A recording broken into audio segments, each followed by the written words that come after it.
মই আপোনাক আজি কৈ থলোঁ ২৬ত ঐক্যবদ্ধ নহয়, আপুনি লিখি ৰাখক। আজি এই সন্দেহযুক্ত মানুহবোৰৰ লগত মিতিৰালি কৰি যদি জাতি সত্তাটোক কোনোবাই ধ্বংস কৰিবলৈ চেষ্টা কৰে, কি আমি মনে মনে বহি থাকিম নি? জেলত ভৰালে ভৰাব। এইটো জাতিৰ বাবে দুৰ্ভাগ্যজনক কথা। কোনোবা এজন মানুহ জাতীয়তাবাদৰ পোছাক পিন্ধি যদি সন্দেহযুক্ত বাংলাদেশী মূলৰ মানুহৰ লগত মিতিৰালি কৰে, তাত আমাৰ আপত্তি আছেও থাকিব। শিৱসাগৰ জনগণে ইয়াৰ উত্তৰ দিছে। এতিয়া এইটোতো আৰু ভোট যুদ্ধত আমি ক'তো কেম্পেইনিঙো কৰা নাই, কাৰোবাক ভোট দিবলৈও কোৱা নাই, নিদিবলৈও নাই কোৱা।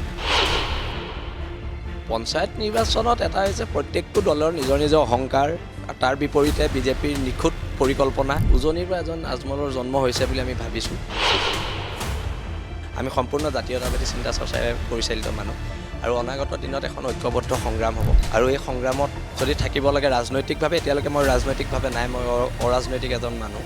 ৰাজনৈতিকভাৱে যদি কেতিয়াবা জাতীয়তাবাদ কৰিব লাগে, সময়ৰ আহ্বান, দেশৰ আহ্বান হয়, অসম নামৰ মাজনীৰ আহ্বান হয়, তেতিয়া নিশ্চয়কৈ যাম। পুনৰ চৰ্চাত আহিছে লাচিত সেনাৰ নেতা শৃংখল চলিহা। শৃংখল চলিহা মোৰ লগত আছে, পাতনি নেমেল শৃংখল চলিহাৰ মুখৰ পৰাই পোনে পোনে শুনিম। এটা বিশেষ ফেচবুক পোষ্ট, জাতীয়তাবাদী অসম জাতীয় পৰিষদৰ সভাপতি লুৰিণজ্যোতি গগৈৰ পক্ষত এটা বিশেষ ফেচবুক পোষ্ট। নহয়, মই এইটো কাৰণেই দিছোঁ, এইটো মোৰ ব্যক্তিগত পোষ্ট।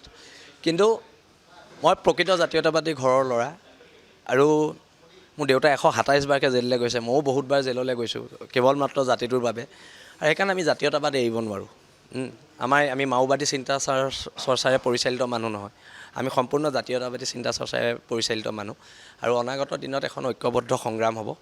আৰু এই সংগ্ৰামত যদি থাকিব লাগে ৰাজনৈতিকভাৱে, এতিয়ালৈকে মই ৰাজনৈতিকভাৱে নাই, মই অৰাজনৈতিক এজন মানুহ।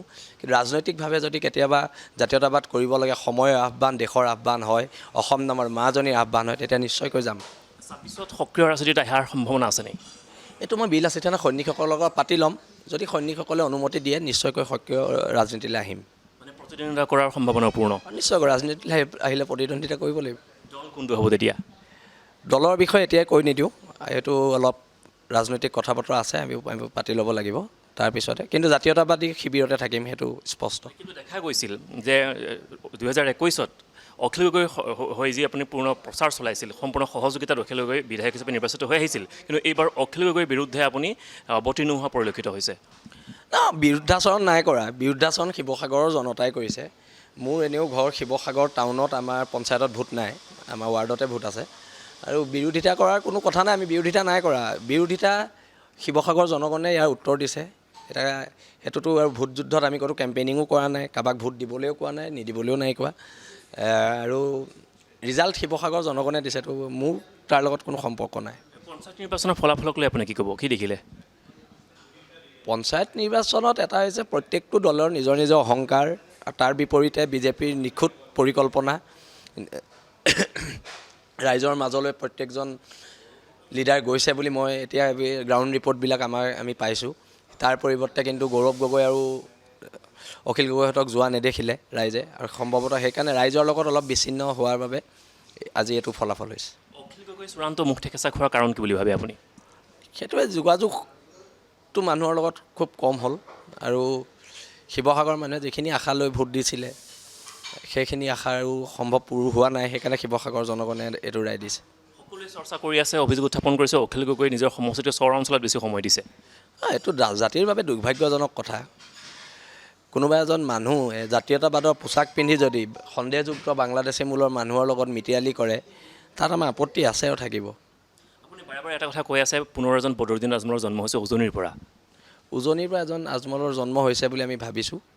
আৰু কিন্তু উজনি অসমত বাংলাদেশে সোমাব দিয়া নহ'ব। তাৰ কাৰণে যি পৰ্যায়ৰ যুদ্ধ কৰিব লাগে আমি যুদ্ধ কৰিম। বিজেপিয়ে যিটো ৰণনীতি প্ৰস্তুত কৰিছে, সকলোকে ভাগ ভাগ, ডিভাইড এণ্ড ৰুল, সেইটোত কেনেবাকৈ সফল হৈছে নেকি বিজেপি? এতিয়া পলিটিকেল পাৰ্টিবিলাকৰ ৰণনীতিবোৰ পলিটিকেল পাৰ্টিয়ে জানিব। আমি বিল আছি থানাৰ সৈনিক হিচাপে আমি আমাৰ জাতিটো সুৰক্ষিত হোৱাটো বিচাৰোঁ, আমাৰ জাতীয়তাবাদ সদায় ওপৰত থকাটো বিচাৰোঁ। আৰু সেইকাৰণে এটা কথা স্পষ্ট, উজনি অসম কাকো ল'বলৈ দিয়া নহ'ব। কোনো সন্দেহযুক্ত মানুহক উজনি অসম ল'বলৈ দিয়া নহ'ব। তাৰ কাৰণে যি ধৰণৰ যুদ্ধ কৰিব লাগে আমি যুদ্ধলৈ সাজু আছোঁ। সন্দৰ্ভত কি ক'ব আপুনি? তেওঁতো উজনিৰ নহয়, চবৰে দায়িত্ব আছে। নিজৰ জেগাডোখৰ ছেফ কৰাটো কেৱল গৌৰৱ গগৈৰ দায়িত্ব নহয়, কেৱল শৃংখল চলিহাৰ দায়িত্ব নহয়, প্ৰত্যেক মানুহৰ দায়িত্ব আছে। প্ৰত্যেক মানুহৰ দায়িত্ব আছে। আমাৰ মৈদামকেইটা সুৰক্ষিত কৰিব লাগিব, আমাৰ হেংদাং সুৰক্ষিত থাকিব লাগিব, আমাৰ শিৱদৌলটো সুৰক্ষিত থাকিব লাগিব, আমাৰ দৰগাহটো সুৰক্ষিত থাকিব লাগিব, আজানপীৰ দৰগাহ। কথাখিনি এইটো আজি এই সন্দেহযুক্ত মানুহবোৰৰ লগত মিতিৰালি কৰি যদি জাতি সত্তাটোক কোনোবাই